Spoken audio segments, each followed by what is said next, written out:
Merci de vous savoir nombreux à l'écoute de FIM FM. Bonsoir et bienvenue dans Talk Politique, votre émission de débat politique par excellence. Ici, nous recevons des acteurs politiques, toutes mouvances confondues, et nous donnons également la parole aux citoyens sur les préoccupations du moment. Avec moi dans cette émission, Alpha Mamadou Diallo, bonsoir. Bonsoir Aliou Bangoura, bonsoir à tous. Bonsoir à vous, Mustapha. Bonsoir Aliou, bonsoir à tous. Bonsoir à vous, Kerno Suleiman. Bonsoir à tous. Eh bien, du côté de la technique, Karifa Zidane Traoré et Ibrahima Silla, c'est parti pour Talk Politique. C'est peut-être ça la politique, le compromis perpétuel entre compromis et compromission. À la une politique, les séries de réunions d'information dans le cadre de la désignation des membres du CNT initiées par le ministère de l'administration du territoire et de la décentralisation se sont poursuivies ce jeudi au Palais du Peuple. En plus des sages des 4 coordinations régionales, les associations de presse aussi ont été reçues par le secrétaire général du MATD. Que peut-on retenir de cette rencontre? La réponse est avec M. Aboubakar Kamara, il est le président de l'URTELGUI. Eh bien, l'autre sujet qui nous intéresse cet après-midi, c'est cette autre rencontre entre acteurs politiques au siège, au domicile ou au siège, si je ne me trompe, de El Hadj Mamadou Silla, le président du parti UDG.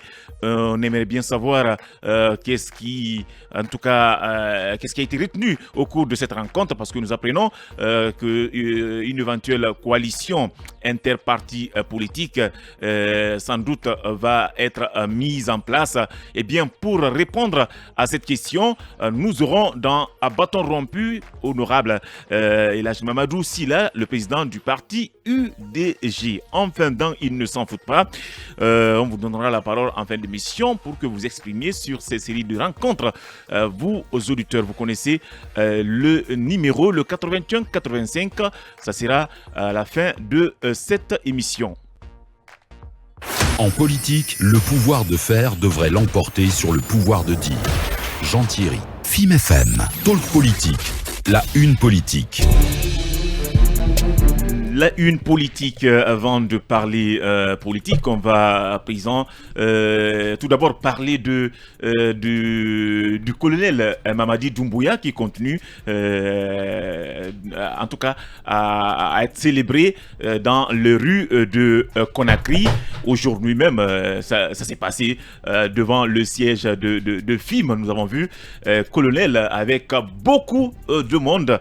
On se demande, bien sûr, bien regardez, je sais pas, on ne sait pas d'où il venait et d'où il partait, Alpha Mamadou. On a suivi ça, c'est vrai, il est passé par la mer et selon mes informations, il avait commencé d'abord par le Kaloum d'abord, au siège du ministère des Affaires étrangères là-bas, et vers le port, souvenez-vous, l'ancien siège en tout cas du département des Affaires étrangères, avant de venir vers l'autoroute Le Prince, et puis il est venu au nouveau siège du ministère des Affaires étrangères du côté de Koloma. Donc c'est un peu maintenant dans la poursuite de cette tournée qu'il est sans doute venu vers Koza pour prendre cette transversale et descendre de l'autre côté de Nongo. C'est un peu ce qui s'est passé, mais voilà, il est en train de prendre du plaisir à prendre des bains de foule entre guillemets. À faire la ronde. Il est interdit de voyager à l'extérieur, mais il n'a qu'à voyager dans le pays. Eh bien, il est en train de voyager pour l'instant à Conakry. On ne sait pas le motif réel de ce marathon, s'il faut le dire comme ça, parce que il faut préciser, la presse privée n'a vraiment pas la chance, en tout cas d'être partout où les autorités actuelles se retrouvent. Malheureusement, c'est à 20h30 qu'on saura pourquoi il a fait cette tournée, mais pour l'instant, on va spéculer quelle est l'importance d'une telle tournée du colonel. Certainement, et puisqu'on parle de Koloma, vous savez que le département des affaires étrangères a déménagé là, peut-être dans le cadre de venir visiter ce local, traverser Conakry, c'est normal. Et c'était un homme libre avant qui pouvait se promener. En plus, il n'a pas demandé quelqu'un de le suivre. Mais aujourd'hui, il n'a pas le choix quelque part. Non, aujourd'hui, vous savez, il ne peut pas se cacher. Dès que ce monsieur se déplace pour le moment, il a cette popularité. Il est en train de poser des actes qui est dans le cœur de la plupart des citoyens guinéens. Imaginez, si je prends par exemple la mise à la retraite au niveau de l'armée, de la police, mais cela fait la joie au sein des populations. Et vous savez que dans tout Conakry aujourd'hui, quel que soit le quartier, quand Doumbouya sort sa tête, les gens viendront parce qu'il est pris comme un libérateur. C'est vrai que nous autres intellectuels, nous avons une autre lecture de lui à travers peut-être ses actes, puisque on a eu peut-être la chance d'étudier, on a eu la chance de comprendre les démarches administratives. On peut douter de lui par rapport à beaucoup d'actes. Mais les autres citoyens, lambda, à la base, le prennent comme un sauveur. Quand il sort sa tête, c'est Messie, c'est Jésus qui est sorti. Espérons et que les gens, cela a perdu. Espérons que ça veut dire qu'il n'a pas droit à l'erreur. Justement. Quand vous prenez un tel bain de foule du 5 septembre jusqu'à aujourd'hui, vous n'avez pas droit à l'erreur.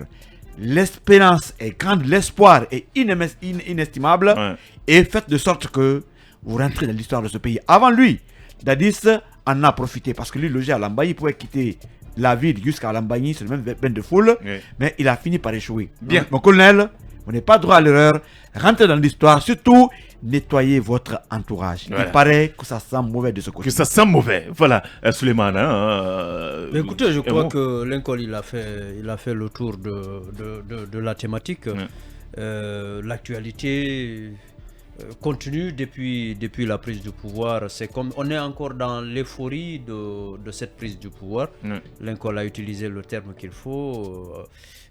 Quelque part, Mamadi Doumbouya, le colonel président, est vu comme un sauveur pour la plupart des Guinéens, de façon générale, parce que d'accord, pour ce qui est de la commune de Ratoma, c'était et certaines zones du pays, c'était quelque chose de particulier qu'il vivait sous le régime Condé, on ne peut pas se le cacher, mais au-delà, c'est tous les Guinéens qui portaient le poids ces derniers mois, ces dernières années du régime et des difficultés qu'il y avait à bien gérer, à faire de sorte que les Guinéens s'en sortent bien.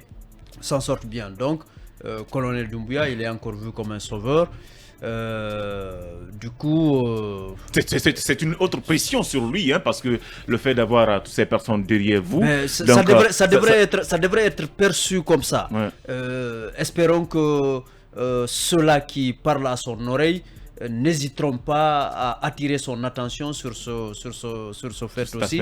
Parce que vous savez, les chefs, ils sont, dans une certaine mesure, c'est comme s'ils étaient coupés de toutes les réalités. Et du coup, ils n'écoutent que leur entourage. Et s'il se trouve que ceux-là ne sont pas sincères, ne sont pas de nature à se départir des faits et gestes démagogiques, facilement on peut induire l'intéressé en erreur. Bien. Donc espérons qu'il puisse ouvrir les yeux, entendre des messages tels que Lincoln vient de lui envoyer, pour faire très attention à l'entourage, savoir qui écouter et surtout lui-même ouvrir les yeux, observer, ne pas oublier d'où on est venu. En tout cas, il ne va pas dire qu'il ne le savait pas. Au moins ça. Il est largement informé, il est largement imprégné de la situation. On ne connaît pas encore les raisons de ce déplacement et de ce nouveau bain de foule qu'il est en train de Je l'ai dit que c'est volontaire. Mais de l'autre côté, peut-être que l'autre image que le président du CNRD et président de la transition cherche à renvoyer, c'est que sortir comme ça dans la rue, ça peut être plus ou moins à son avantage dans ce bras de fer que lui-même il a déclenché entre la Guinée et la CEDEAO pour dire chez nous tout va bien. La preuve, quand je suis dans la rue, il y a une foule en liesse qui m'acclame et tout. Donc de l'autre côté, ça essaye de renvoyer un message fort, sauf que cette communication n'arrange pas la Guinée en fait. Ça n'arrange pas. On a dit aujourd'hui tout ce que le bras de fer entre les nouvelles autorités de la transition guinéenne et la communauté sous-régionale, ce bras de fer, quelles sont les conséquences que cela peut avoir à la fois pour la Guinée mais aussi pour la sous-région. Je pense que si derrière il y a un tel résultat qui est recherché par cette sortie ou par d'autres sorties du président de la République, du président de la transition, cela n'arrangerait pas le pays et il serait mieux pour le pays et pour les nouvelles autorités de se mettre dans une posture à maintenir le contact avec la sous-région pour désamorcer cette crise que nous-mêmes on a déclenchée. Bien, voilà, on le disait, on s'est juste ironisé. Aujourd'hui, certes, lorsqu'il sort, on voit des motards et puis du monde, mais avec cet embrouille qui va sans doute naître entre le CNRD et les partis politiques. J'espère que si ça perdure, eh bien, il n'aura plus... Ça pourrait changer la donne. Ça pourrait changer la donne. Donc, il ne pourra plus voir ce monde derrière lui. C'est pourquoi il faut préciser que c'est pas du tout évident de mettre de côté les acteurs politiques, surtout. On pourra voir ce monde derrière lui, mais avec d'autres slogans. Avec d'autres slogans, justement. Pas avec ce monde-là. Pour rappeler aujourd'hui un des auditeurs qui commentait l'actualité d'Amirador, qui a dit il faut que le CNRD évite l'applaudissement et la légitimité. Parce que pour lui, c'est différent. Aujourd'hui, tout le monde t'acclame, mais si tu n'es pas légitime, si tu ne réponds pas aux aspirations du peuple, c'est le même peuple qui te demandera de partir demain. Et dernièrement, Fakarissa ne pouvait pas faire ce bain de poule. Exactement. Il traversait Kalom à pied, mais il y avait moins de gens. Il pouvait pas. Il y avait moins de gens. Il pouvait pas venir. Fakarissa. Le colis. Voilà. Eh bien, s'il vous plaît, on va changer de sujet à présent, mais on va toujours rester dans le même contexte parce que là également, c'est de parler d'ovation, de scène de liesse, mais cette fois-ci, c'est chez nos confrères de la RTG. Nous avons appris là aussi que ça dansait, ça criait, ça chantait. Eh bien, aujourd'hui, lorsque notre aîné Fana Souma est arrivé à la RTG, la question, qu'est-ce qui explique cette attitude de nos confrères, acclamer, danser et chanter tout. Je dirais au grand frère Fana de faire beaucoup attention. Vous savez, quand le Guinéen danse pour vous, il y a des messages certainement codés. Aujourd'hui, Sekouba est parti. Quoi qu'il en soit, Sekouba peut être mauvais, ça va aller. Mais Sekouba a des acquis. Ça, vous le savez. Peut-être qu'il pouvait être rigoureux de la gestion. Je ne sais pas. Mais aujourd'hui, ceux qui acclament savent pourquoi ils sont en train d'acclamer. Et c'est au grand frère Fana Souma de faire beaucoup attention, de faire de sorte que la RTG se maintienne ou aille de l'avant, et surtout de ne pas céder à ces sirènes d'applaudissements. C'est tout cela. Parce que la plupart de ceux qui applaudissaient apparemment, c'était les stagiaires qui ont passé plusieurs années sans être engagés. Pour eux, sans doute, ça sera une opportunité pour qu'ils soient finalement engagés. Et Fana n'est pas le ministre de la fonction publique du tout. Il faut aussi le dire. Il n'est pas le ministre de la fonction publique. Aujourd'hui, il peut apporter des changements que tout le monde peut voir, c'est-à-dire des changements, comment le terme m'échappe, plausible. Oui, concrète, oui. Concrètement, il peut faire quelque chose. Mais le problème, c'est quoi? Il ne faut pas se laisser aller. Bien. La RTG, c'est un média de service public. Les populations attendent beaucoup de cette boîte. Il y a des endroits de la Guinée qui n'ont pas aujourd'hui les images de cette radio. C'est vrai. Mais sachez aussi que, prenant la loi de finances rectificative de 2021, là, il y avait des institutions fantômes créées qui avaient des lignes budgétaires. La RTG n'en avait pas. Il paraît qu'il n'y a pas de financement de ce côté. Le seul financement, c'est le service commercial mis en place. Et pour un service commercial qui vraiment la gestion justement laisse vraiment à désirer. Voilà. Mais il faut que ces institutions aient les moyens de leur politique. C'est un peu cela. Si vous voulez que ça réussisse, que le grand frère demande les moyens. Et surtout, qu'il soit très rigoureux. Bien, qu'il soit très rigoureux. Alors, Alpha Mamadou, que pensez-vous de cette réaction de nos confrères? Ouais, bon, moi je pense qu'il fallait... surtout la nomination de Fana. Oui, Fana Souma, c'est quelqu'un qui est présenté comme jovial, souriant, mais derrière cette patient également.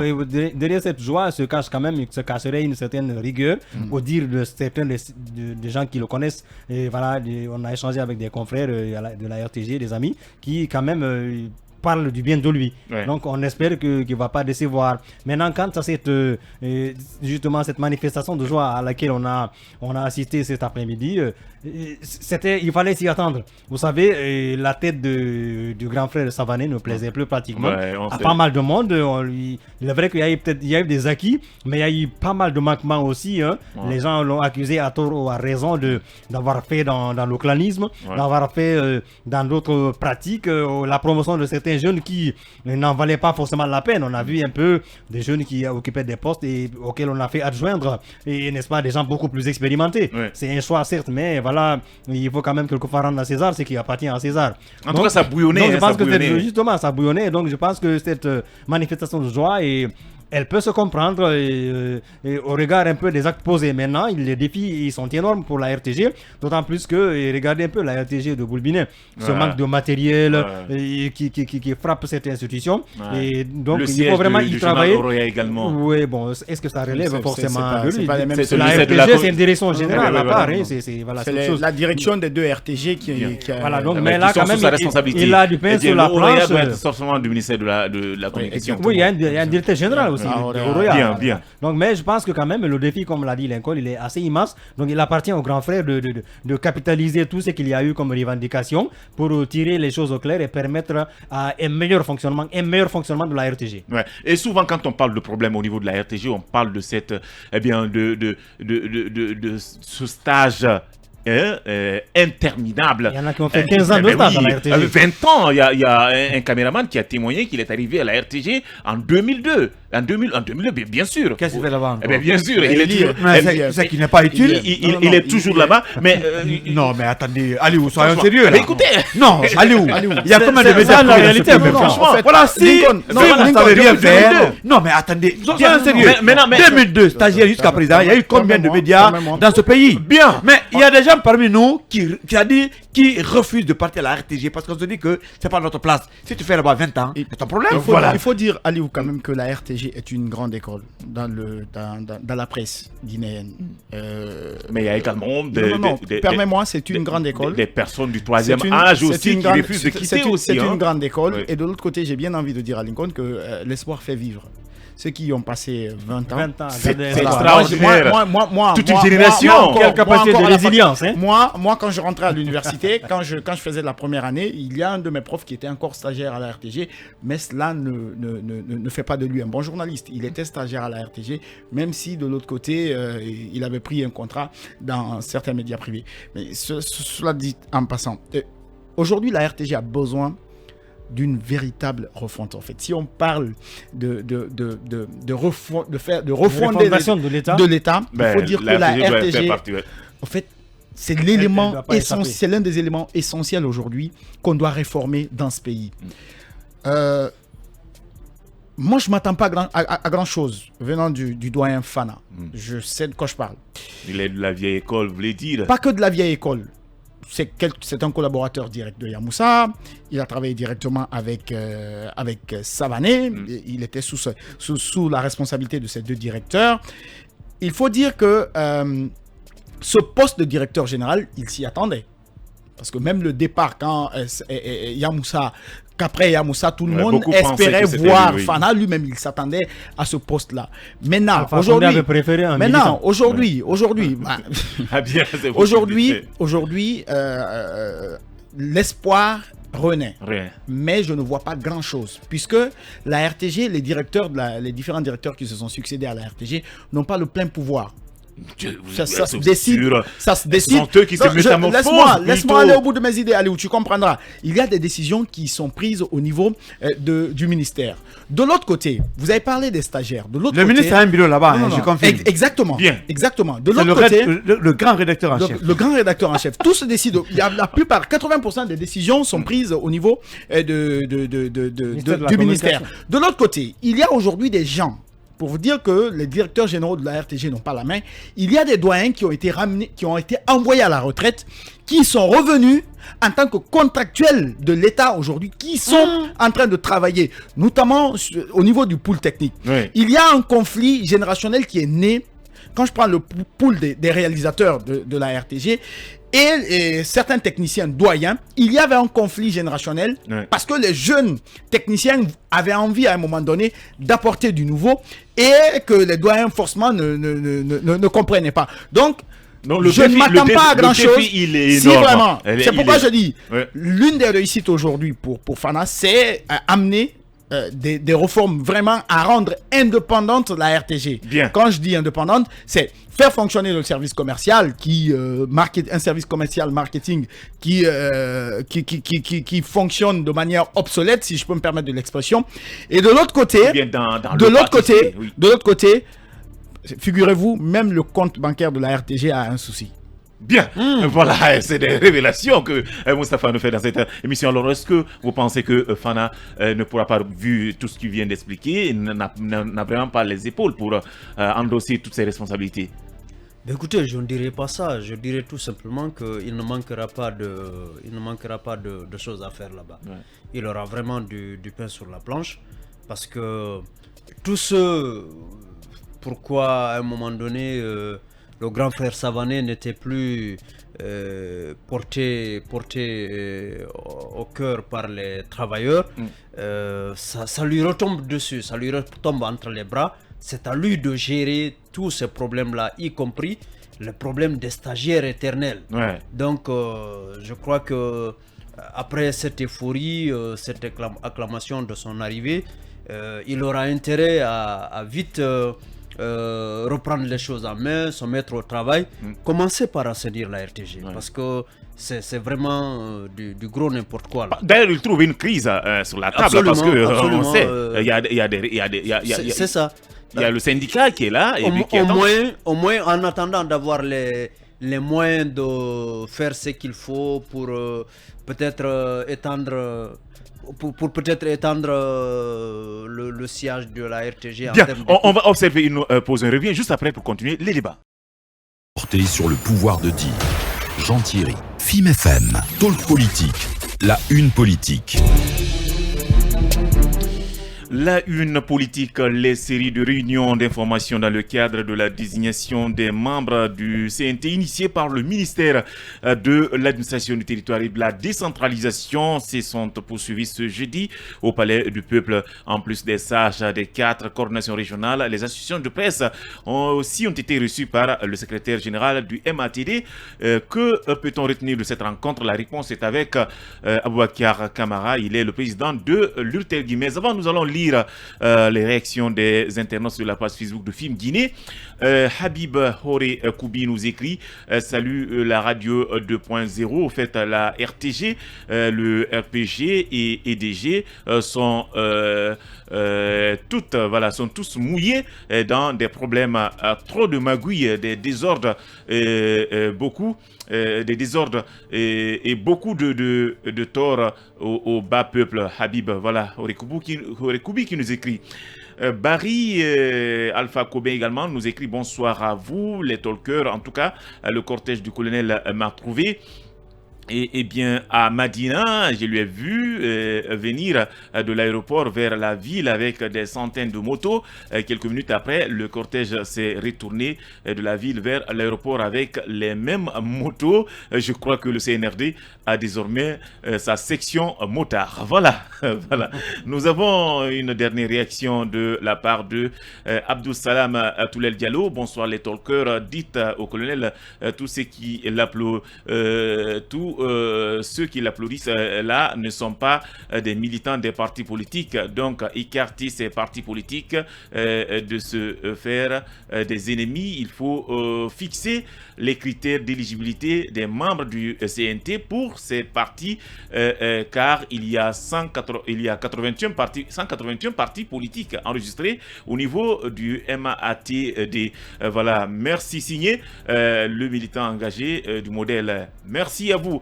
chers talkers, plutôt internautes. Nous allons poursuivre les débats. Avant d'aller avec notre premier intervenant, je vais lire toute cette information qui vient de nous parvenir.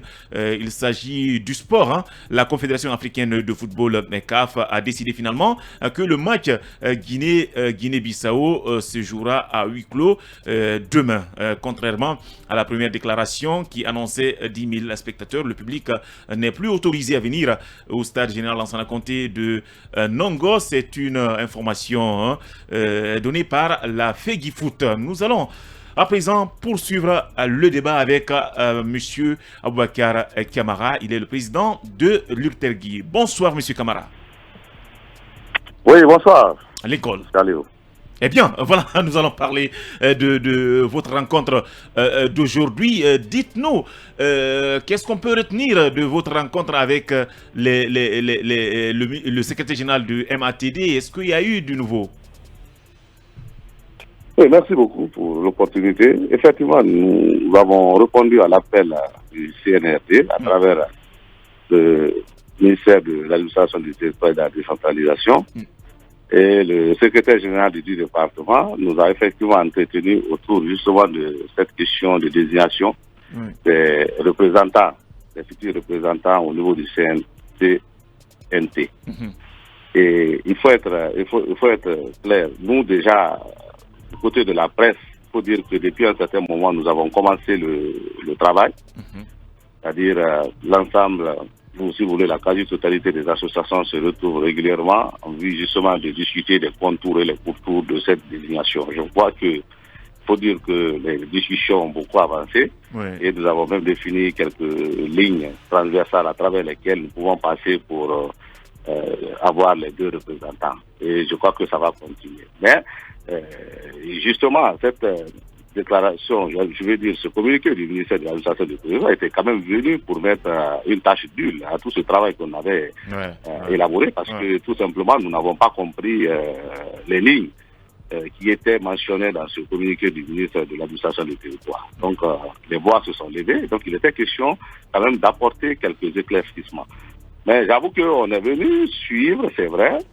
Il y a eu plutôt de l'interprétation de ce qui est écrit dans ce communiqué. Il faut avoir l'honnêteté de dire que la rencontre n'aura pas permis de, si vous voulez, de déclarer. Allô, est-ce qu'il est là? Est-ce qu'il est là, Karifa? Je crois qu'on a perdu le contact avec Aboubakar Kamara. Malheureusement, il y a eu une interruption. En tout cas, on aimerait bien comprendre ce qui s'est dit, hein, parce que la plupart de ceux qui ont rencontré le secrétaire général du ministère de l'administration du territoire et de la décentralisation, eh bien, c'est la colère, hein, parce que rien n'est sorti de ces différentes rencontres. J'ai même vu également une information concernant la réaction. Eh bien, on me signale qu'on a en direct Aboubakar Kamara. Alors, M. Kamara, ça veut dire qu'à l'instar de la rencontre avec les politiciens, pratiquement le secrétaire général du ministère est venu lire et expliquer le contenu du communiqué radiodiffusé, c'est ça? Et télévisé? Oui, c'est ça. Parce que comme je le disais tantôt, il n'y a pas eu d'évolution, c'est-à-dire il n'y a pas eu d'éléments nouveaux dans ce qu'on a entendu.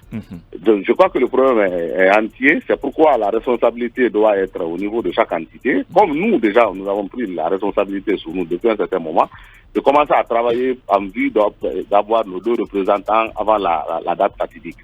Parce que, justement, cette rencontre, comme je le dis, c'était tout simplement de l'interprétation et on savait déjà tout ce qui a été dit. Donc, pas la peine. Seulement, voilà, et on n'a pas manqué de nous dire, à M. le secrétaire général, que le communiqué est venu créer un flou total, un flou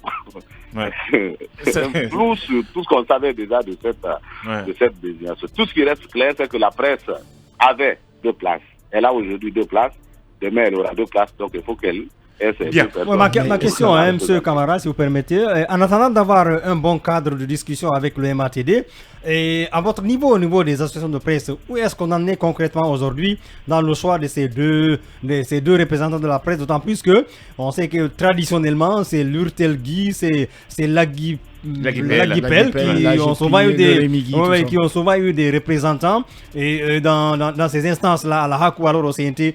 Est-ce que les lignes ont bougé? Est-ce que d'autres structures... Est-ce qu'on peut s'attendre à des nouvelles têtes? Oui, nouvelles têtes avec d'autres structures pour éviter qu'il y ait un monopole et une cassure dans le truc. Bien. Allô? Est-ce qu'il est là?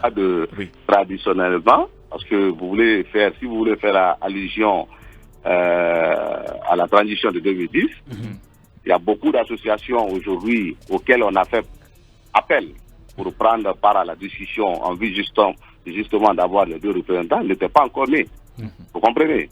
Donc, c'est pas une tradition que de dire que c'est toujours le Tegui, l'Aguipel ou la GPI. C'est parce que ce sont ces associations qui étaient sur l'échiquier national en termes de représentation et en termes de fêtière des médias. Donc, aujourd'hui, nous avons tenu compte de la réalité et si vous voulez, de l'assiette qui s'est élargie en termes d'associations de médias, organisation de presse, d'ailleurs, il faut le dire ainsi. Donc, c'est pourquoi nous avons fait appel à la quasi-totalité des associations. Il faut dire que même le syndicat est représenté, même si... Même le syndicat. Voilà. Bangoura était syndicaliste. C'est pas péjoratif. Je dis même le syndicat est représenté. Sinon, parce que c'est une question qu'on peut bien débattre, mais le temps ne nous permet pas. Donc, c'est pour dire l'esprit d'ouverture qui est derrière ça, malgré qu'on sait qu'on n'a que 2 représentants. Et je sais qu'il y a 5 grands blocs qui sont amenés à désigner chacun un représentant à travers les différents types de médias, aussi d'associations de journalistes.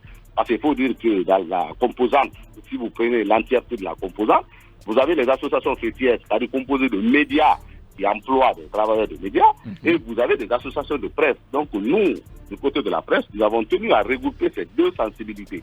C'est-à-dire qu'il y a par exemple la PAC, qui est une association de journalistes, il y a AJG, qui est l'association des journalistes de Guinée, il y a d'autres associations de journalistes, en plus des associations fêtières que sont, par exemple, l'URTELGui, l'AGPI, Rémigui, l'Aguipel et autres. Comprenez? Mais toujours est-il qu'il y a 2 représentants, donc nous sommes beaucoup plus basés sur la préparation de ces 2 personnes en vue que la représentation de la presse soit une représentation digne et que le résultat qui sortira justement de cette représentation puisse servir l'ensemble de la presse de notre pays. Donc on n'est pas trop focus sur qui va aller représenter ou quelle entité, non, mais plutôt sur la personne en termes de ressources, en termes de compétences. Nous sommes en train d'aller vers ça et je pense que les autres associations comprendront l'idée qu'il faut avoir focus sur cette réalité que je viens de vous citer tantôt pour que justement notre présence au sein de ce Parlement transitoire soit une représentation digne et qui puisse servir non seulement le peuple de Guinée, mais aussi la presse tout entière. La rencontre de tout à l'heure n'a pas suscité beaucoup d'enthousiasme dans les rangs des journalistes. Qu'en est-il de la suite? Qu'est-ce qui est envisageable, bien entendu, avec les autorités de la transition? Bon, moi je crois, franchement, c'est-à-dire sous le prisme de journalistes, je crois qu'il n'y a pas de péril à la demeure.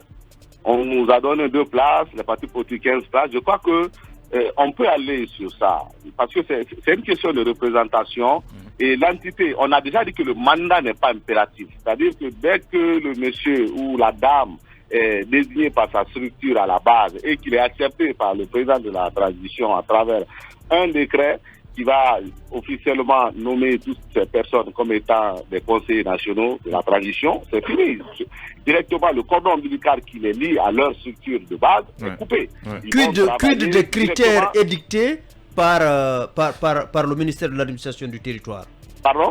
Les critères... Justement, c'est ça.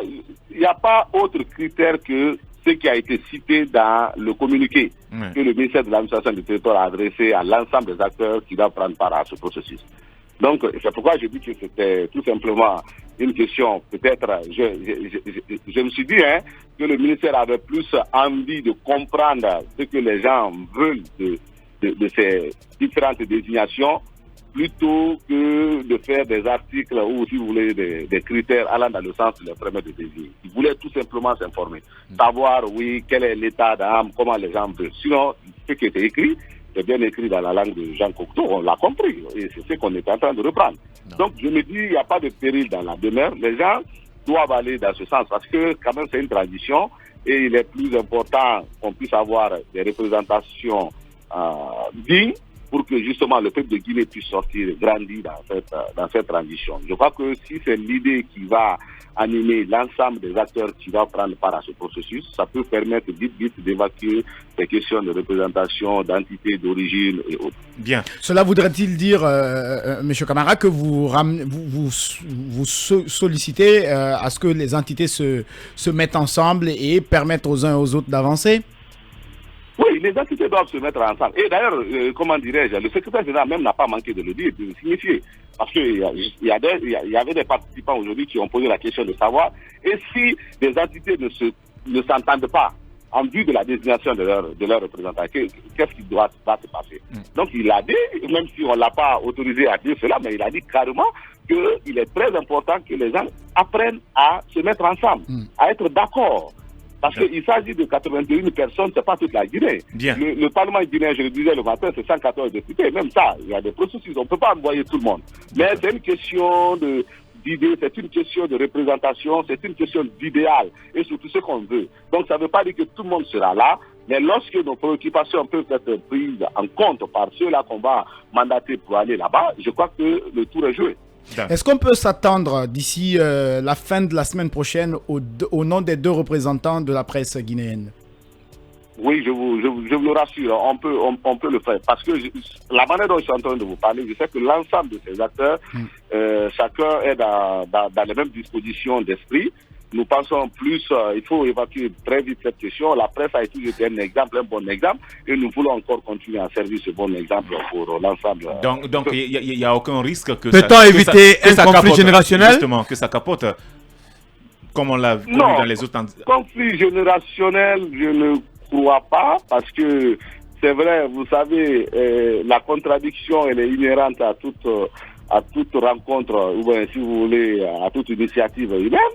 Mais qu'à cela ne tienne, dans les débats, vous sentez quand même la maturité des gens, quel que soit leur âge, et vous voyez aussi les aînés qui essayent quand même c'est-à-dire de se mettre dans la peau des jeunes en rappelant bien sûr leurs histoires personnelles quand ils étaient au même niveau. Donc c'est une ambiance bon enfant qui se passe, et à l'issue de ça, ce qui est réel, on ressort toujours avec un consensus, avec la joie aux lèvres, et puis chacun part de son côté. Est-ce que avez-vous été étonné de rencontrer encore le secrétaire général qui était là hier, et pas le ministre quand même qui a convoqué cette grande rencontre?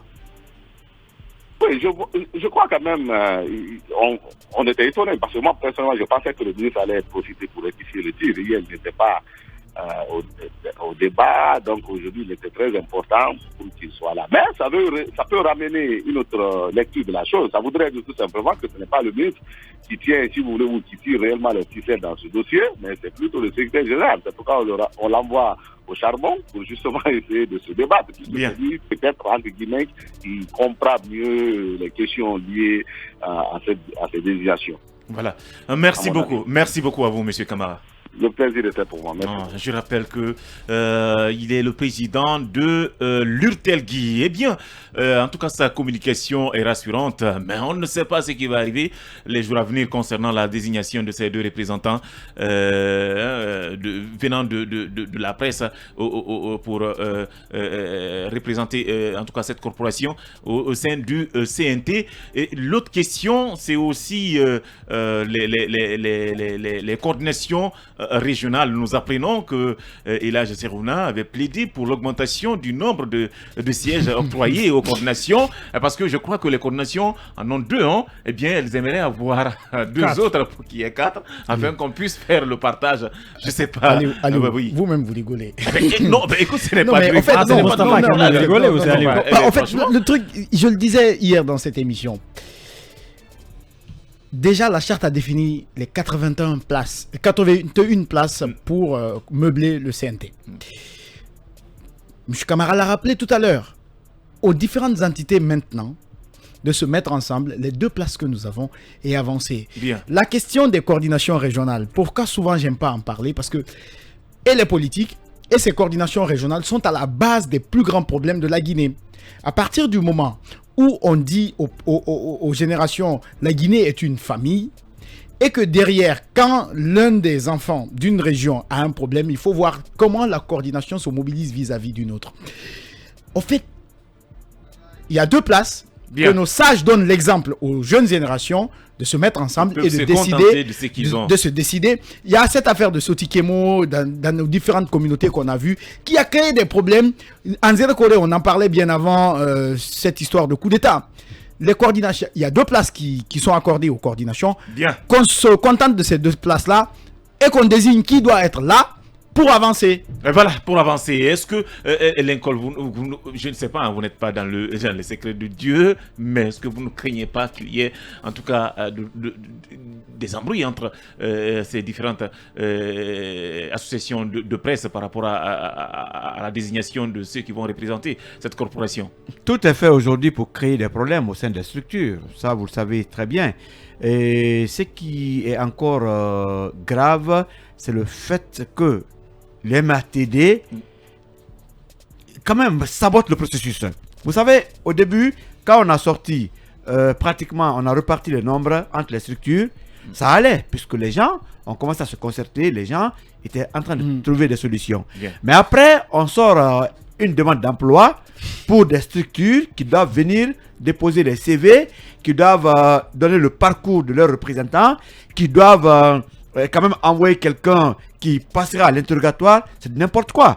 Ce qui est grave aujourd'hui, c'est cette communication du docteur Yamoudou Condé, je crois que c'est ça. Un secrétaire général démodé. Écoutez, non, ça passe pas. Non, il est caduc, ce monsieur. Comment? Il y a plus de 10 ans, il caracole à la tête de ce département. Mais il n'est pas le seul. Allez vérifier. Non, je vais voir, il y a d'autres secrétaires généraux qui sont là-bas peut-être. Pour le moment, ils ne sont pas concernés. Celui qui est concerné, c'est de lui que je parle. Il est caduc, il est démodé. C'est des gens qui ont créé tous les problèmes à ce pays. Et c'est des militants, quand même.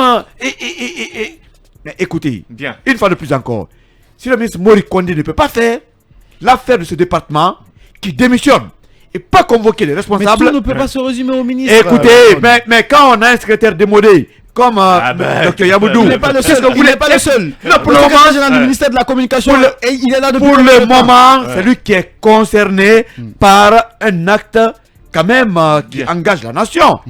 L'administration du territoire reste la colonne vertébrale du gouvernement ou de l'administration. Si un des os de cette colonne vertébrale est cassé, l'eau peut monter. Bien. Aujourd'hui, non, il ne faut pas que l'eau monte. Non, ça montera, mais écoutez, ça montera, parce que ce monsieur ne peut pas venir pour éviter faire la lecture des communiqués que tout le monde a entendus. Il pourrait faire l'économie du temps, rester à leur place, à leur bureau et laisser les gens travailler. Mais si vous venez vous comporter en professeur devant des élèves qui ont un niveau aussi plus élevé que vous, je crois que c'est n'importe quoi, une fois de plus encore. C'est un échec de ce gouvernement, ce qui est en train de se passer maintenant. Et le ministre, je veux qu'il plie bagage, parce que là, il est en train de fuir la responsabilité. Kerno, si vous me permettez, très rapidement. Le problème, il est constaté depuis que la charte a été publiée. Le problème, il est connu. Le ministère de l'administration du territoire est venu aggraver le problème. Si les autorités n'ont pas pu trouver les solutions, ça a toujours été le cas dans ce pays, mais que les entités elles-mêmes trouvent des solutions pour qu'on dépasse ce cap-là. Elles ont commencé à trouver la solution. Mais et le ministère a tout cassé en envoyant des exigences encore par rapport au choix des gens. Mais tout se résume à ce que je sache. Aujourd'hui, lorsqu'une entité désignera quelqu'un, je ne vois pas en quoi le ministère peut dire non, on ne veut pas de cette personne. C'est possible parce que déjà il y a des règles qui ont été mises. Si on constate des on va écouter. Sont chapeautés par le PV de désignation des membres des différentes entités. C'est qui, Suleiman? Ben écoutez, moi je crois qu'il faut faire très attention à cette histoire, sinon ça risque de créer davantage de problèmes qu'il y en a déjà. En tout cas, le problème va forcément partir de là. À l'allure des choses, le ministre Mori, il doit absolument reprendre les choses en main. Parce que le secrétaire général, on a beau lui en vouloir, mais il n'a fait que ce qu'il lui est demandé de faire. Ça c'est clair. On l'a envoyé rencontrer les gens là, donc il est juste. Il ne peut pas dire je refuse. Voilà, donc je crois qu'à ce niveau, il faut que le ministre Mori se rappelle que ce secrétaire général, il était là par intérim, mais avant, il était là avec l'ancien système. Avec Alassane Condé. Et ce logiciel-là, les Guinéens ont envie de le voir changer. Donc, on ne peut pas vouloir faire du neuf avec du vieux. Surtout. Donc, il faut qu'il parte, c'est ça. Tous les cabinets doivent être nettoyés. Non, écoutez, ça c'est des questions qui ne se posent même pas. Ah, c'est vous deux qui me dites. C'est des questions qui ne se posent même pas. Je suis quand même surpris. Pourquoi à partir du moment où, c'est-à-dire un cabinet ministériel, c'est une équipe. Hein?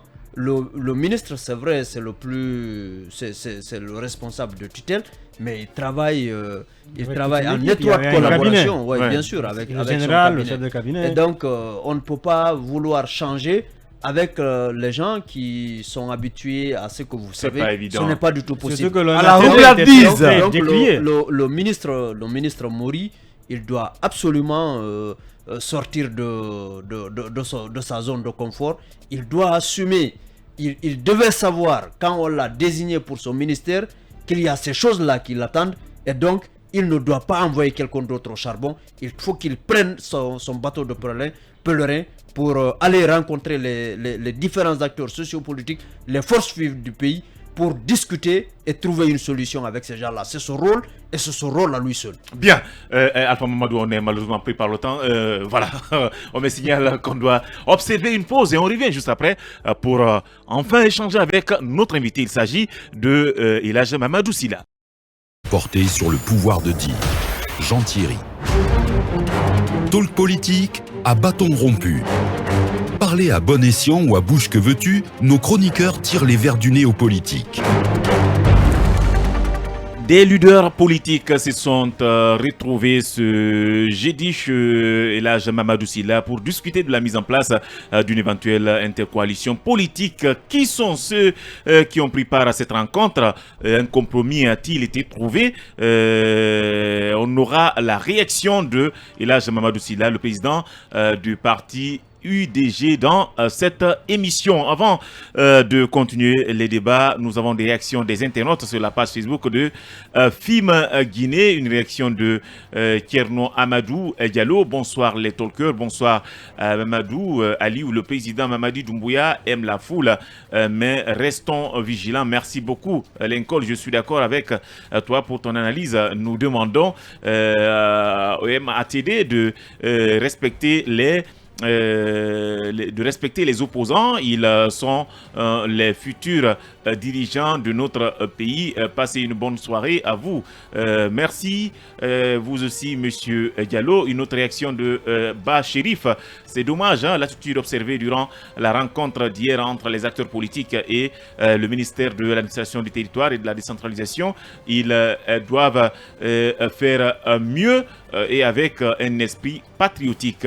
Voilà une autre réaction de Mamadou Alpha Asso. Bonsoir Bangoura et à toute l'équipe des talkers Sonoussi de Pubaï-le-Baya. La CEDEAO doit arrêter de faire certaines sorties face aux putschistes parce qu'elle ne condamne pas les coups d'État constitutionnels. Bonne soirée à vous les talkers. Merci à vous également, chers internautes. Nous allons à présent poursuivre les débats, mais avant de prendre notre invité, eh bien, nous allons donner la parole à Alpha Mamadou pour qu'il enfin réagisse sur ce sujet concernant ces séries de rencontres et surtout celle d'aujourd'hui. Oui, il est vrai que le cadre il est décrié, le cadre de cette rencontre, de ces rencontres on va dire, le cadre il est décrié. Et beaucoup de gens s'attendaient à voir le ministre en personne qui se fait représenter, qui délègue donc son secrétaire général. Mais ce qu'il faut dire par rapport aux acteurs eux-mêmes qui vont pour rencontrer justement les émissaires du MATD, c'est surtout de faire preuve de modestie. Vous savez, le Guinéen, dès qu'on parle de place, il se prolèche les babines, son appétit est excité et il ne sait plus sur quel pied danser. Donc, moi, je pense que les Guinéens doivent apprendre à être moins gourmands. Regardez un peu toutes les instances, toutes les structures sociopolitiques qui sont invitées. Pratiquement, il n'y a pas d'entente. Il n'y a pas les gens il y a un petit souci. Par rapport, parce que c'est des postes qui sont en jeu. Donc, que ce soit la société civile, que ce soit les syndicats, les jeunes, presque tout ce beau monde-là, il y a des problèmes qui se posent. Donc, moi, je pense que les Guinéens doivent quand même un petit peu dépasser cette étape-là. Se dire que c'est un sacrifice. On est appelé à faire un sacrifice pour le pays et qu'il ne faut pas juste aller parce que vraiment on a un appétit qui est là, qui est en train de nous pousser derrière. Et puis voilà, il faut dépasser ça, quoi. Il faut un peu changer de paradigme comme on l'a souvent vu ces dernières années pour que les Guinéens puissent justement privilégier l'intérêt national et privilégier des gens qui ont les compétences et les capacités. Prenez un peu les coordinations régionales. Bon, on parle de 4 coordinations régionales, mais en fait, il y en a plus. Souvenez-vous que du temps du RPG, du temps du régime de fin, on a vu 2 coordinations par rapport à la moyenne Guinée.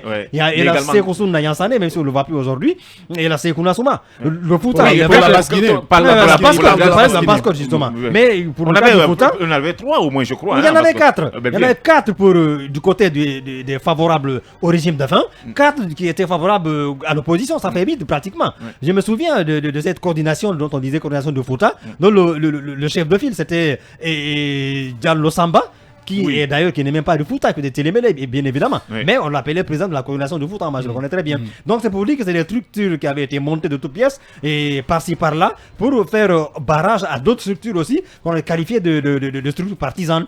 Donc les Guinéens doivent vraiment apprendre à se mesurer, à contrôler les choses avec vraiment de l'imagination. Comme on le dit souvent, on peut résoudre la quadrature du cercle. Voilà.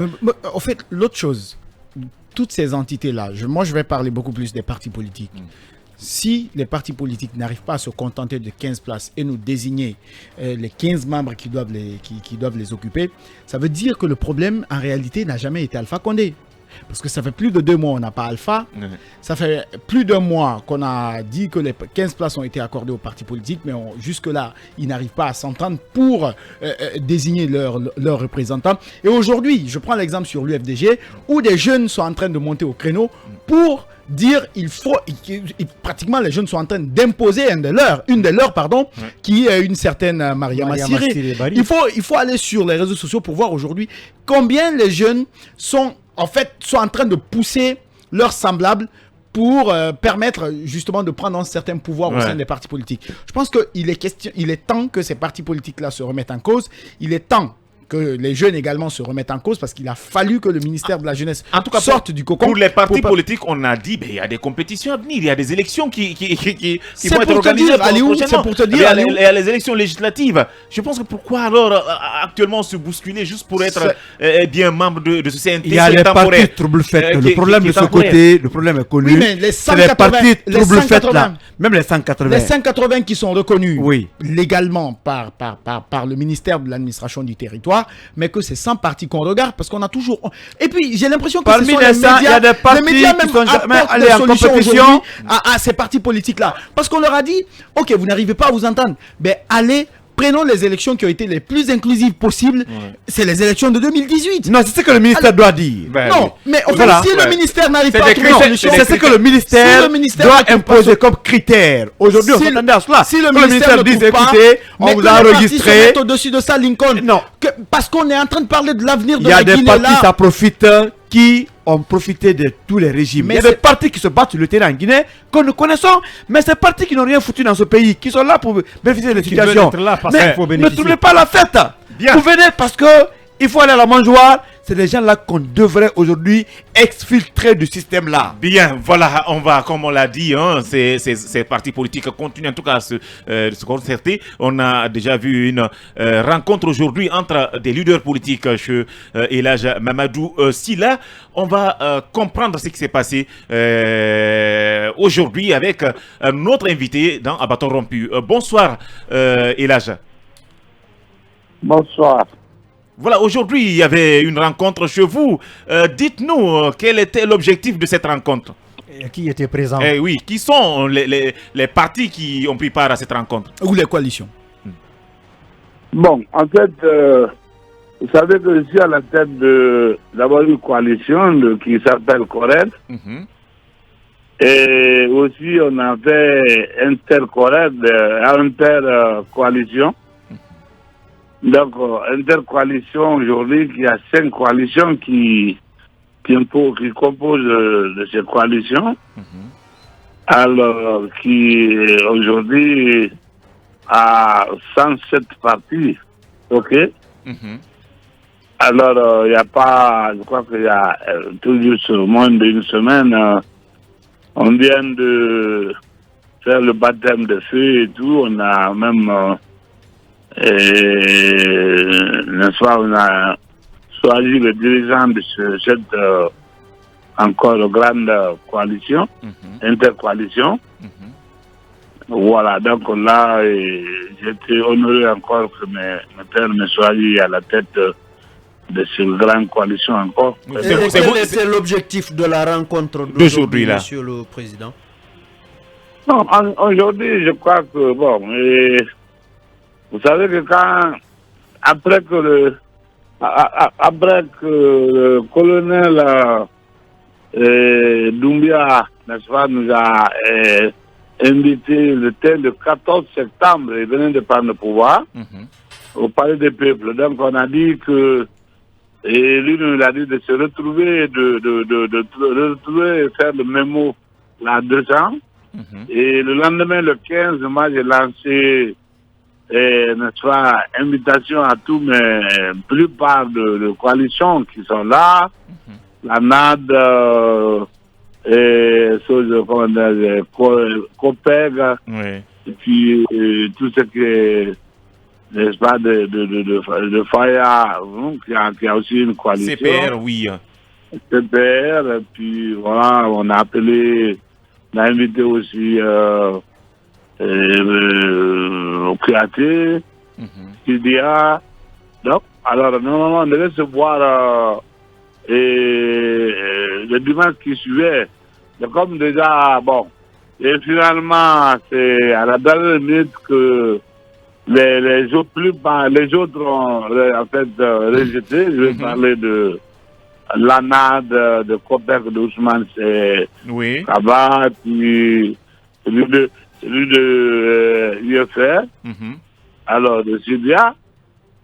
Donc, avant, tout le monde avait dit oui, mais après, ils ont dit non. Après, il y a eu des problèmes entre eux, machin.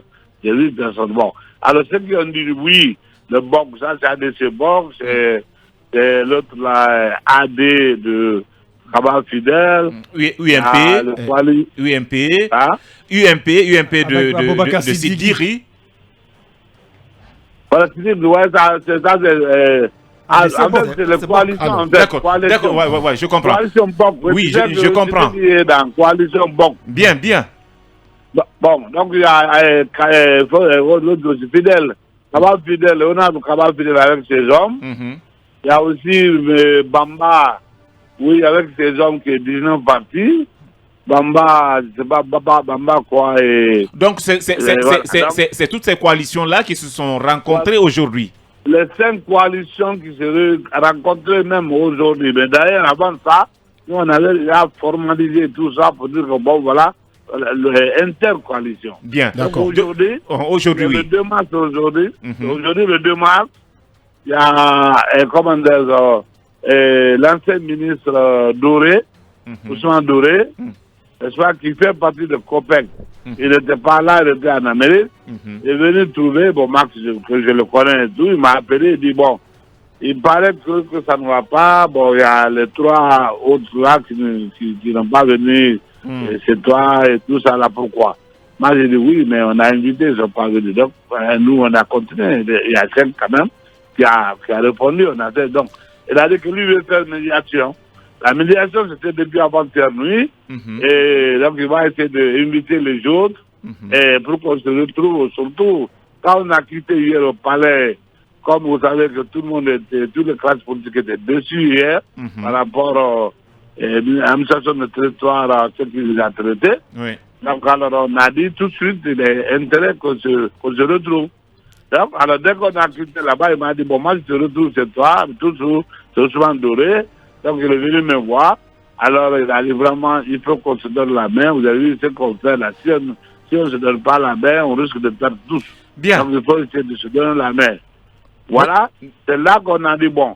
J'ai dit, qu'est-ce qu'il fait? J'ai dit, non, moi, j'ai lancé, n'est-ce pas, la demande. J'ai lancé cette invitation aux autres.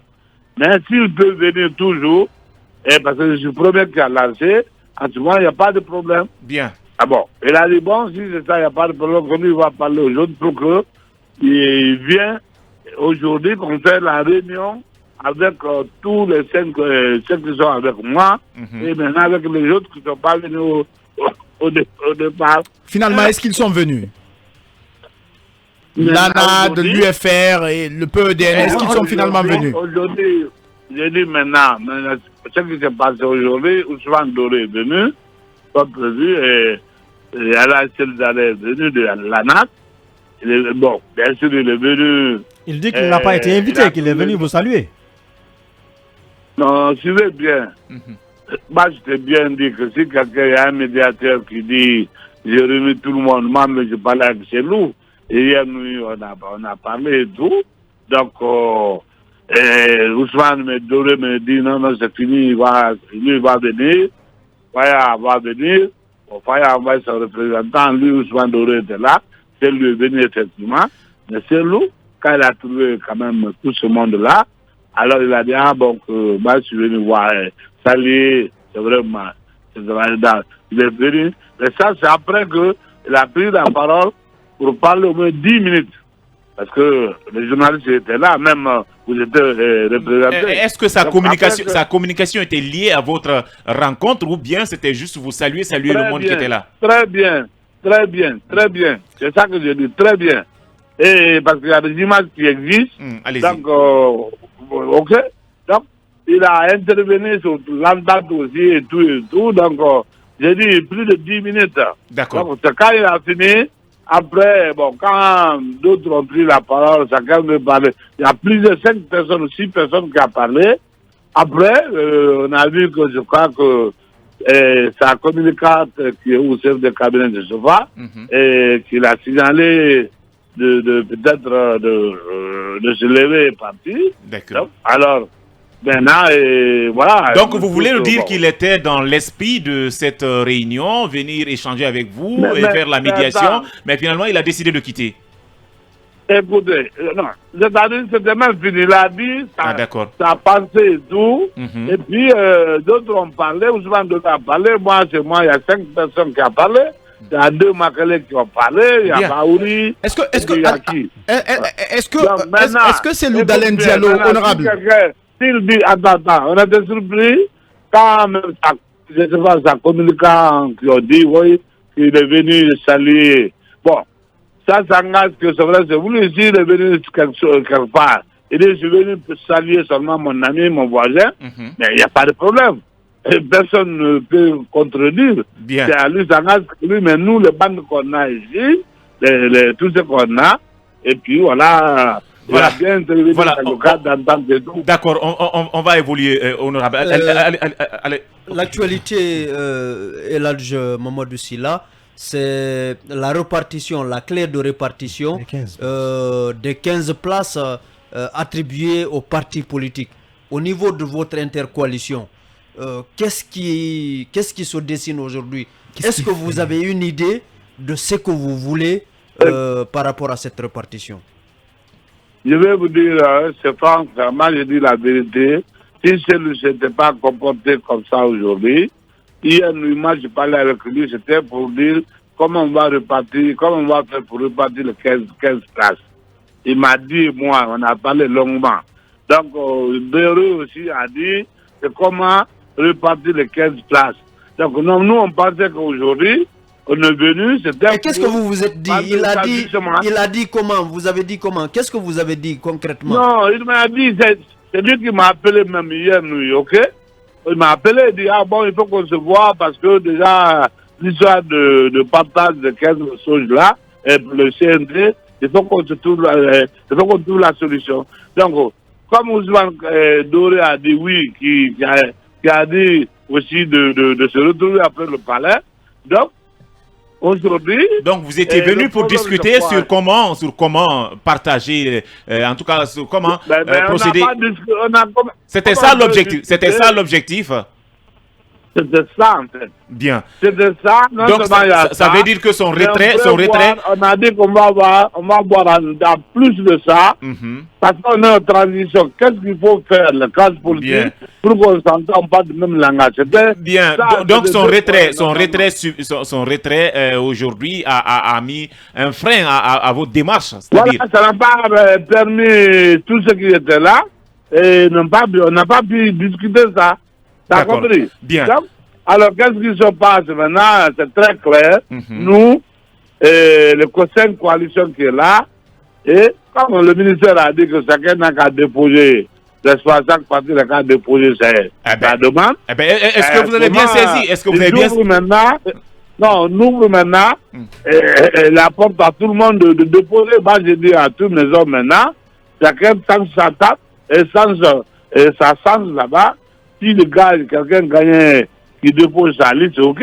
Là, c'est la loterie, là. Voilà. Ben, voilà. Voilà. Donc, je sais pas. Alors, je sais pas si ça. Malheureusement, c'est ça qui va se passer. Nous, on n'a pas voulu ça. Donc, c'est lui qui a fait ça. Mais écoutez, maintenant, vous avez une intercoalition. Comment est-ce que vous pouvez demander, vous pouvez vous organiser de cette façon et vous dites finalement à vos membres de déposer de façon individuelle? Pourquoi pas? Alors, au sein de vous, vous vous organisiez, même si c'est désigné alors les 15 personnes, votre intercoalition. Non. C'est-à-dire, nous, parce que vous savez, le problème, c'est quoi?